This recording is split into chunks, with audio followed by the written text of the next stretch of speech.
Hi, this is the unboxing and review of the Bakon BK950D portable soldering station. Inside you can find a tip, in this case a T12 B-type, that is the pointed one, the handle with a nice rubbery, almost I think it's silicone cord, the soldering station itself with the European power plug in this case, crappy little stand with a sponge, a huge manual with a couple of safety instructions and a tip on how to power it up, and greeting cards from warranty card, actually from Bakon. That's it. How you put it together is pretty straightforward. You unloose all the cable tie,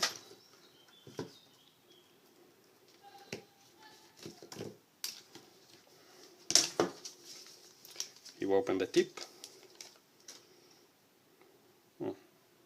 nice one,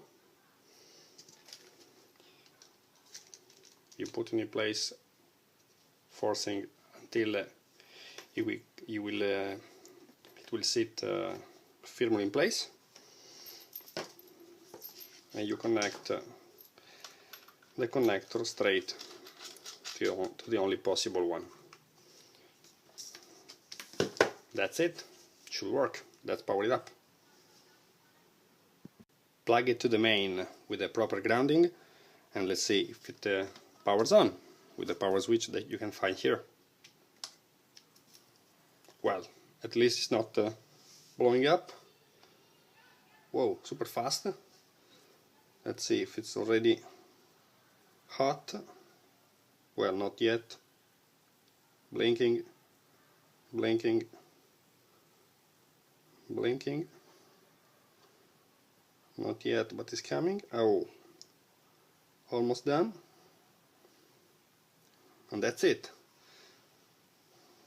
Whoa, super fast. So far so good. Looks fine. Program 1 at 250 degree.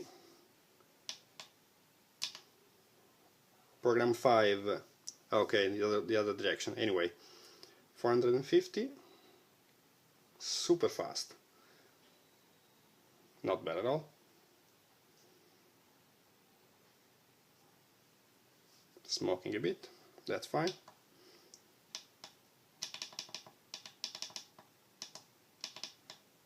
So program 4, 400 degree. Program 3, 330.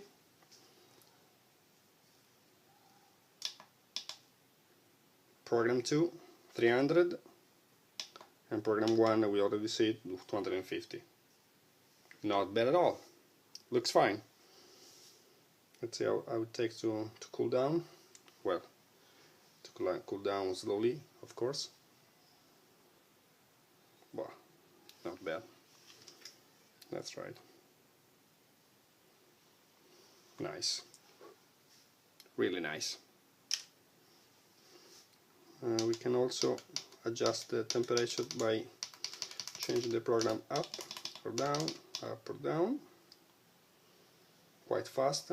If we keep it pressing the buttons, I think we can also change the temperature by a single degree for each step. Not bad.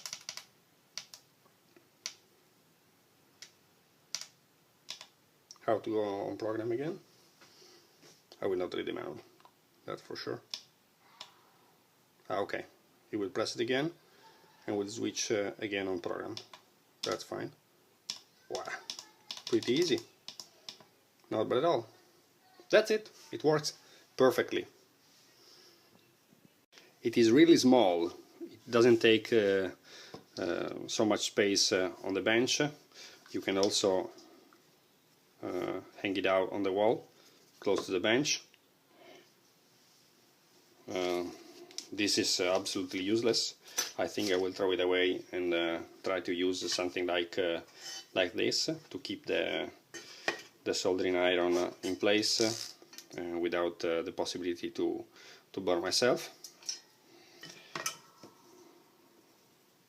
And absolutely the main thing are the cartridge.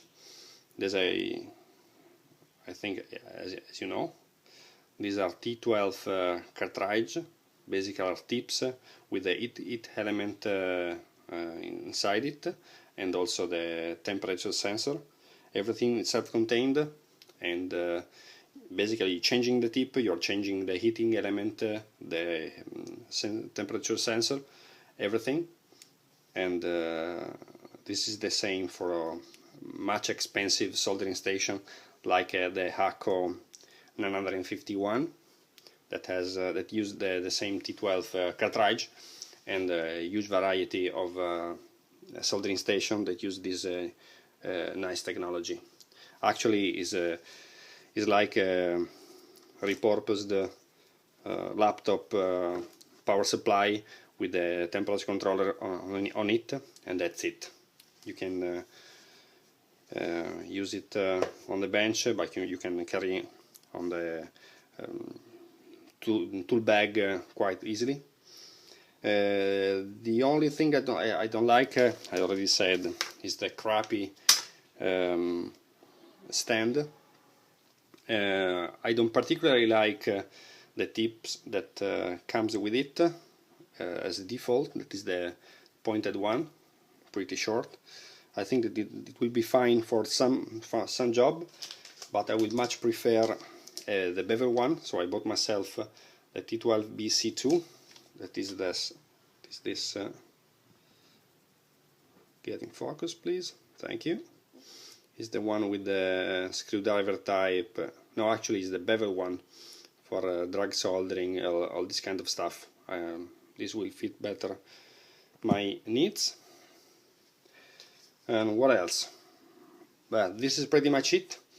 I found that, and I also had this issue myself. And there are a lot of complaints on several forums about the soldering station that is not detecting the tip and the heating element, giving an error on the display. I had the same issue once switching the tips, and I found that in the handler, where the tip get in contact with the metal plates that gives the power, and there's also the contact for the ground and the sensor for the temperature sensor. Sometimes there's not a perfect contact, so basically I had to open the handle and bend a bit the contact inside, and that's it. That was pretty easy. I will see how this fit my needs and let you know if I will find something ugly. One of my main concern is the distance between the tip and the hand. This is a huge improvement and a nice thing of this station, because you can solder pretty close to the components and to the solder that you are applying. But I want to see if during a long usage this part will get hot. At the moment with 300 degrees on the tip, this is hot, yes. The handle is absolutely cool, and I can barely recognize that the soldering iron is powered on. So we'll see how it will perform, and I will try to make some test to compare it against my other soldering station. That's it. Bye.